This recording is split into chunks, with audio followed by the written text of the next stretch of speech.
People's Liberation Party leader Mother Karua has disclosed that the late former Lugari Member of Parliament Cyrus Jirongo had expressed concerns about his personal safety shortly before his death. Karua made this revelation while speaking at the memorial service held in Nairobi to honor Jirongo. And I want to say something maybe that has not been mentioned. Cyrus had concerns about his safety. He was actually making arrangements to better secure himself. She stated that the veteran politician had been in the process of making arrangements to enhance his security at the time. According to Karua, the fatal road accident occurred before Jirongo's could fully implement the measures to improve his personal safety. She indicated that these concerns raise lingering questions about the circumstances surrounding his death. He was actually making arrangements to better secure himself. This accident came before that time.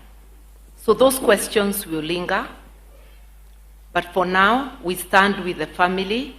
We say farewell to a person who had a large heart, generous, who saw people for who they are.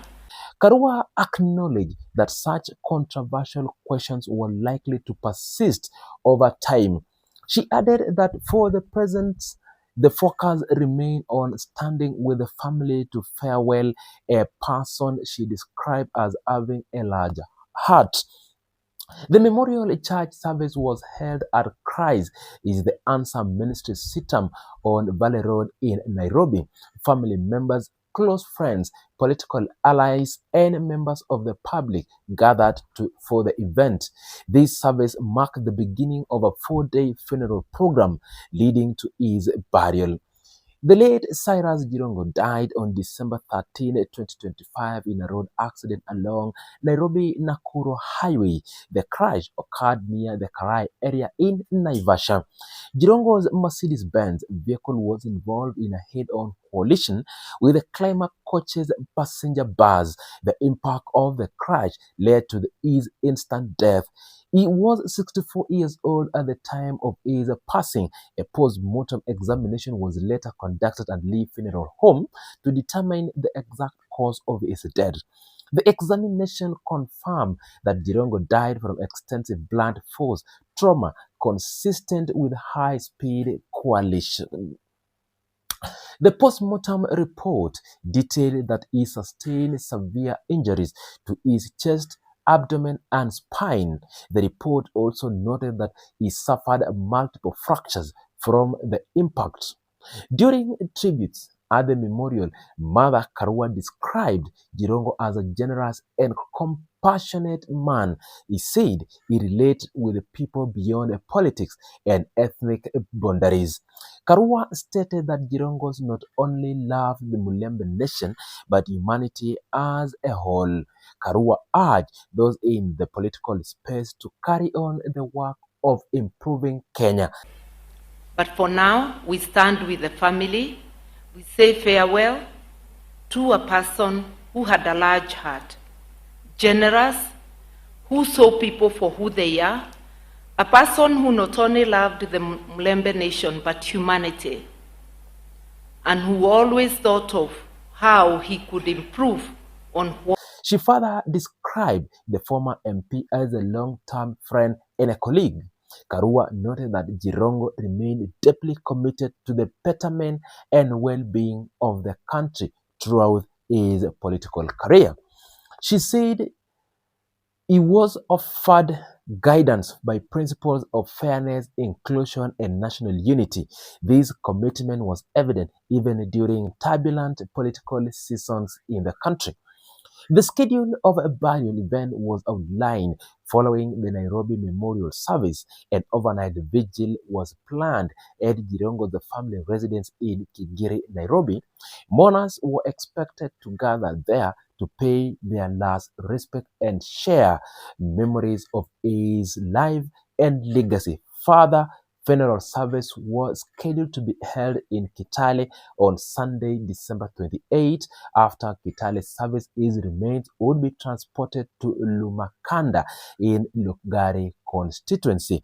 Lumakanda is located in Kakamega County. The transportation was planned on Monday. Cyrus Jirongo will be laid to rest at his rural home on Tuesday, December 2025.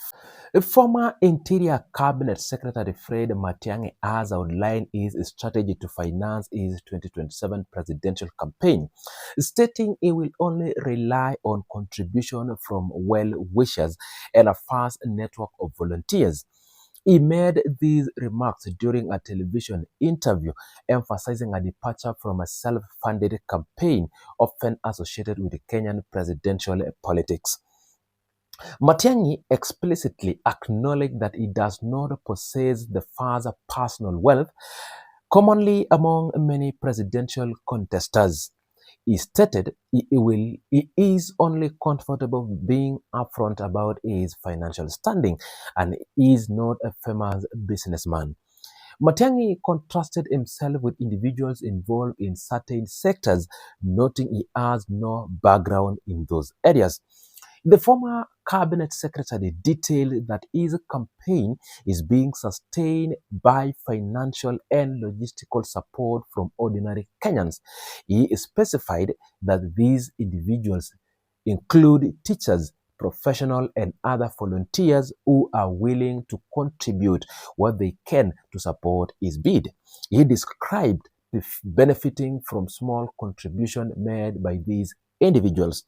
Matiangi asserted that volunteerism forms the backbone of his campaign machinery, which significantly reduces the financial burden. Matiangi claimed that two-thirds of the people working on his campaign are volunteers who do not earn a salary. He said there is a growing group of Kenyans who want a good for this country and are willing to donate their time and resources.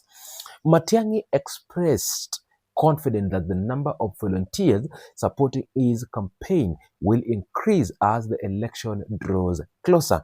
He stated his intention to build an infrastructure of volunteerism for the nationwide campaign. This approach, he suggested, is how he plans to compete with other presidential candidates. He is running for president on a Jubilee Party ticket.